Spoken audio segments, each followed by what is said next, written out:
Jori Lake's one of our neighboring ranches just down the road in Paradise Valley, and they're one of the longest running families in the valley, probably the first family to establish ranching in Paradise Valley. I think 4 generations back. Senior Story drove cattle here from Texas and started ranching, and they've got a couple ponds on the ranch that they've built up over the years, and with just phenomenal dry fly fishing and sight fishing, and short drive from the ranch, and fantastic opportunity to catch some nice rainbows. An occasional lunker brown. We usually see 1 or 2 during the day, and if you fish deep, you have a chance at catching some nice big brookies up to 15-16 inches, and the lake's just chock full of big, healthy, fat rainbow trout. A lot of times we'll cruise the edges and look for fish that are picking off whatever they can find on the surface, and a lot of times that's terrestrials. The lake sits up on a pretty high plateau that gets a lot of wind, and so things like beetles and hoppers and ants get blown into the lake, and if presented well, the fish will pick those off pretty readily. Sometimes it's easier to fish with the terrestrial, which is a pattern that the fish just don't see as often.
Yeah, so the fish have seen a bunch of flies at this point in the season, so they're pretty spooky and picky, and so we'll just kind of walk these high banks, and it gives you a little bit better vantage point to see the fish cruising. Basically try and lead them a little bit, and we'll fish the various terrestrials, and beetles tend to be pretty effective, and typically drop some kind of small nymph underneath it, just in case they refuse the beetle.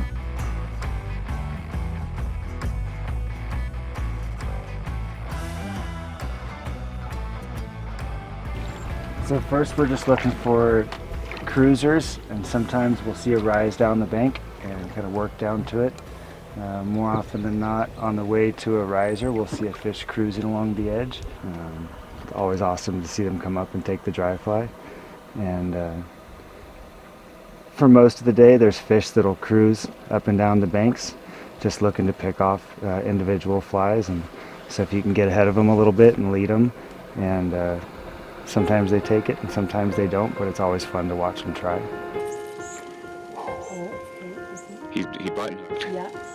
Gonna come back. He's right there. Set. Yes. Oh, hell yes. Oh, yeah. Oh, yeah.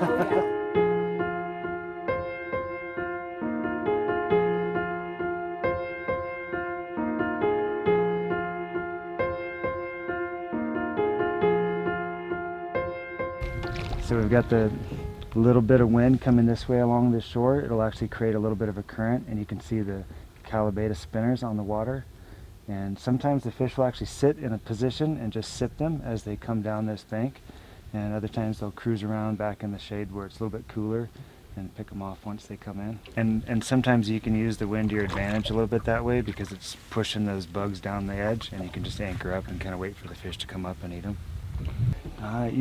If we get the good sunlight like this, we're looking primarily for a silhouette up against the vegetation on the edge. They're a little tougher to see if you're looking out over the deeper water, so if you have a backdrop to see the fish cruising.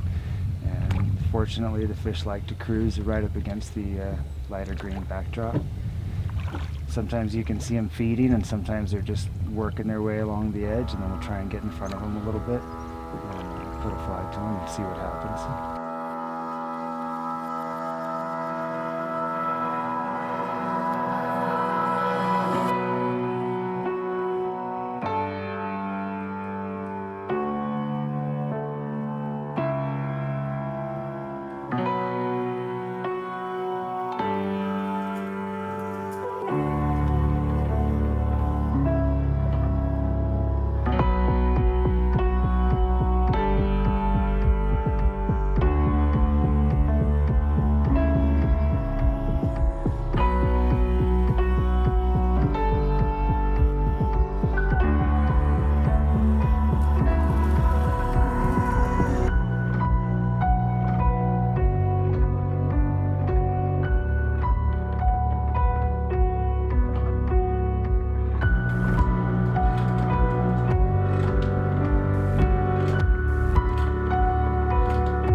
Most of the day you'll see kind of single cruisers around the lake, but I'm going to take you guys around the corner and show you a little flat where the callibaetis come out in huge numbers in the afternoon. And if we get lucky, we'll find a bunch of fish cruising and eating them. Not always easy to target a single fish just because so many fish are cruising and eating the callibaetis dries and nymphs, but it's awesome to see the spectacle of all those fish rising and take a crack at a few. And usually hook a few on dries there amidst the chaos of all the fish eating the various mayflies.